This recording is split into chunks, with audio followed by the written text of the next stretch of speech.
میں تو کہیں بھی رہ لیتی ہوں، وہ لاپرواہی سے شانے اچکا کر بولی، پھر بے اختیار جمائی روکی۔ خوف ختم ہوا تو نیند طاری ہونے لگی۔ مگر ڈی جے، میں سوؤں گی کدھر؟ ان 3 خالی بیڈ پر کانٹے بچھے ہوئے ہیں کیا؟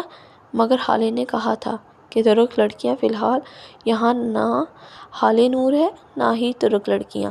مگر اللہ تو دیکھ رہا ہے، غیر ملک میں اس کا سویا ہوا خوف خدا جاگ اٹھا تھا، اور مجھے امید ہے کہ اللہ تعالیٰ حال نور کو پتہ نہیں لگنے دے گا۔ اب بستر میں گھسو اور سو جاؤ۔ خدا جانے مجھے کس پاگل کتے نے کاٹا تھا جو ترکی آ گئی، آگے جھیل پیچھے جنگل، اتنی وحشت۔ ڈی جے کمبل میں لیٹے مسلسل بڑبڑا رہی تھی، نیند سے تو وہ بھی بے حال ہونے لگی تھی۔ ڈی جے کے قریبی بنک کی سیڑھیاں پھلانگ کر اوپر کمبل میں لیٹ گئی۔ حیا وہ کچی نیند میں تھی جب ڈی جے نے اسے پکارا۔ اس کی پلکیں اتنی بوجھل تھیں کہ انہیں کھول نہیں پا رہی تھی۔ سامنے والے کمرے میں بڑے ہینڈسم لڑکے رہتے ہیں، میں نے انہیں کمرے میں جاتے دیکھا ہے۔ اچھا، اس کا ذہن غنودگی میں ڈوب رہا تھا۔ اور سنو، وہ پلاؤ اتنا برا بھی نہیں تھا، ہمیں سفر کی تھکاوٹ سے باعث برا لگا۔ اور سنو، مگر ڈی جے کی بات مکمل ہونے سے قبل ہی وہ سو چکی تھی۔ دروازے پر مدھم سی دستک ہوئی تو وہ سرعت سے کرسی سے اٹھی، ایک نظر سوتی ڈی جے پر ڈالی، دوسری اپنے زیر استعمال بنک پہ، جو دوبارہ سے بنا سلوٹ اور شکن کے بنایا جا چکا تھا اور جس پہ ترک لڑکیوں کے دماغ کے خون کیسے جانے کی کوئی نشانی باقی نہ تھی، اور دروازہ کھول دیا۔ السلام علیکم ایکسچینج اسٹوڈنٹس۔ حال نور حشش بشش سے مسکراتی ہوئی کھڑی تھی۔ وہ یوں تھی گویا ڈلی ہوئی چاندنی، سیاہ اسکارف چہرے کے گرد لپٹے، ہلکی سبز لمبی جیکٹ تلے سفید جینز پہنے، شانے پہ بیگ اور ہاتھ میں چابیوں کا گچھا پکڑے وہ پوری تیاری کے ساتھ آئی تھی۔ وعلیکم السلام، آؤ حالے، میں تمہارے ڈروم میں گئی تھی لیکن تم وہاں نہیں تھی، میں نے اندازہ کیا کہ تم یہیں ہوگی۔ حالے نے اپنا بیگ میز پہ رکھا اور کرسی کھینچ کر نفاست سے بیٹھی۔ ہاں، میں یہاں صبح ہی ادھر آ گئی تھی۔ ڈی جے کی یاد آ رہی تھی کھتیجہ سو رہی ہے۔ حالے نے گردن اونچی کر کے اوپر دیکھا جہاں ڈی جے 2 موٹے کمبل خود پہ ڈالے سو رہی تھی۔ ہاں، اور شاید دیر تک سوتی رہے۔ اوہ، میں نے سوچا تھا کہ تمہارے فون رجسٹر کروانے چلیں آج۔